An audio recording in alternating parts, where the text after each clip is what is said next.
നമ്മുടെ വീടുകളിൽ ഉപയോഗം കഴിഞ്ഞ് കേടുവന്നതോ പൊട്ടിയതോ ആയ പഴയ പ്ലാസ്റ്റിക്, റബ്ബർ ചെരുപ്പുകൾ നമ്മൾ സാധാരണയായി ദൂരേക്ക് വലിച്ചെറിയുകയാണ് ചെയ്യാറുള്ളത്.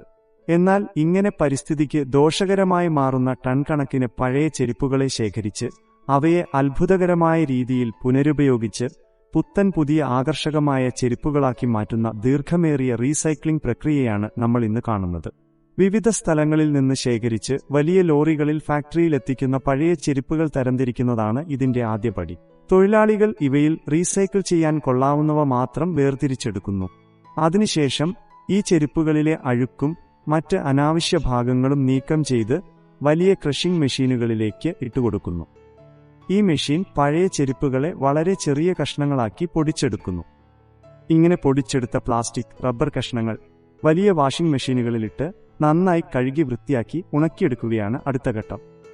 ഇങ്ങനെ ലഭിക്കുന്ന ശുദ്ധമായ അസംസ്കൃത വസ്തുക്കൾ വലിയ ചൂളകളിലിട്ട് ഉയർന്ന താപനിലയിൽ ഉരുക്കിയെടുക്കുന്നു.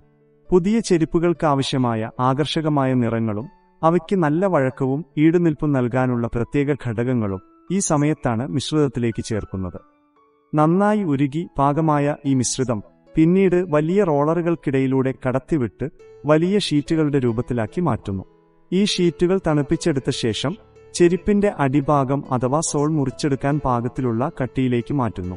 ഈ അത്ഭുതകരമായ റീസൈക്ലിംഗ് കാഴ്ചകൾ നിങ്ങൾ ആദ്യമായാണ് കാണുന്നതെങ്കിൽ ഇത്തരം വ്യത്യസ്തവും അറിവ് പകരുന്നതുമായ ഫാക്ടറി പ്രക്രിയകൾ ഇനിയും കാണാനായി നമ്മുടെ ഈ ചാനൽ ഇപ്പോൾ തന്നെ ഒന്ന് സബ്സ്ക്രൈബ് ചെയ്യാൻ മറക്കല്ലേ. കൂടാതെ ഈ വീഡിയോ ഇഷ്ടപ്പെടുന്നുണ്ടെങ്കിൽ ലൈക്ക് ചെയ്യാനും കൂട്ടുകാരിലേക്ക് ഷെയർ ചെയ്യാനും മടിക്കരുത്. തുടർന്ന് അത്യാധുനികമായ ഹൈഡ്രോളിക് കട്ടിംഗ് മെഷീനുകൾ ഉപയോഗിച്ച് ഈ വലിയ ഷീറ്റുകളിൽ നിന്നും പല അളവുകളിലുള്ള ചെരുപ്പുകളുടെ സോളുകൾ കൃത്യമായ ആകൃതിയിൽ മുറിച്ചെടുക്കുന്നു. മെഷീൻ അമരുമ്പോൾ തന്നെ ചെരുപ്പിന്റെ വലത്, ഇടതുവശങ്ങൾ കൃത്യമായി വേർതിരിഞ്ഞു വരുന്നത് കാണാം. ഇങ്ങനെ മുറിച്ചെടുക്കുന്ന സോളുകളുടെ വശങ്ങൾ മിനുസപ്പെടുത്താനും അവയ്ക്ക് ഭംഗിയുള്ള ഡിസൈനുകൾ നൽകാനുമായി പ്രസ്സിംഗ് മെഷീനുകളിലേക്ക് മാറ്റുന്നു. ഈ ഘട്ടത്തിലാണ് ചെരുപ്പുകളുടെ മുകളിൽ മനോഹരമായ പാറ്റേണുകളും കമ്പനിയുടെ ലോഗോകളും പതിപ്പിക്കുന്നത്. കൂടാതെ ചെരുപ്പിന്റെ വള്ളി അഥവാ സ്ട്രാപ്പ് ഇടുന്നതിനായി 3 കൃത്യമായ ദ്വാരങ്ങൾ ഇതേ മെഷീൻ ഉപയോഗിച്ച് തന്നെ സോളുകളിൽ ഉണ്ടാക്കുന്നു. ഇതേസമയം ഫാക്ടറിയുടെ മറ്റൊരു ഭാഗത്ത് ചെരുപ്പുകൾക്ക് മുകളിൽ ഇടാനുള്ള റബ്ബർ വള്ളികൾ നിർമ്മിക്കുന്ന പ്രക്രിയ നടക്കുന്നുണ്ടാകും. ഉരുകിയ പ്ലാസ്റ്റിക് മിശ്രിതം പ്രത്യേക അച്ചുകളിലേക്ക് ഇഞ്ചക്ട് ചെയ്താണ് പല നിറത്തിലുള്ളതും പല ഡിസൈനിലുള്ളതുമായ വള്ളികൾ തയ്യാറാക്കുന്നത്. ഇങ്ങനെ ലഭിക്കുന്ന വള്ളികളുടെ അരികുകൾ തൊഴിലാളികൾ വൃത്തിയാക്കിയെടുക്കുന്നു. അതിനുശേഷം സോളും വള്ളികളും ഒരുമിച്ച് ചേർക്കുന്ന പ്രധാന ഘട്ടത്തിലേക്ക് കടക്കുന്നു. പ്രത്യേക മെഷീനുകളുടെ സഹായത്തോടെ തൊഴിലാളികൾ വളരെ വേഗത്തിൽ ചെരുപ്പിന്റെ ദ്വാരങ്ങളിലേക്ക് ഈ വള്ളികൾ ബലമായി കോർത്തുവയ്ക്കുന്നു. വള്ളികൾ കൃത്യമായി ഉറച്ചു എന്ന് ഉറപ്പുവരുത്തിയ ശേഷം ചെരുപ്പുകൾ അവസാന വട്ട പരിശോധനയ്ക്കായി മാറ്റുന്നു. നിർമ്മാണത്തിൽ എന്തെങ്കിലും തരത്തിലുള്ള അപാകതകൾ ഉണ്ടോ എന്ന് തൊഴിലാളികൾ ഓരോ ചെരുപ്പും സൂക്ഷ്മമായി പരിശോധിക്കുന്നു.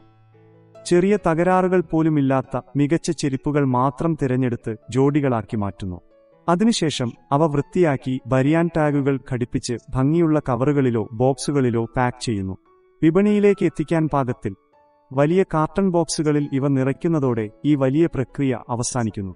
നമ്മൾ പാഴ്വസ്തുവായി കളഞ്ഞ ഒരു സാധനം ഇത്രയും മനോഹരമായ പുതിയൊരു ഉൽപ്പന്നമായി മാറുന്നത് റീസൈക്ലിംഗിന്റെ വലിയൊരു വിജയമാണ്.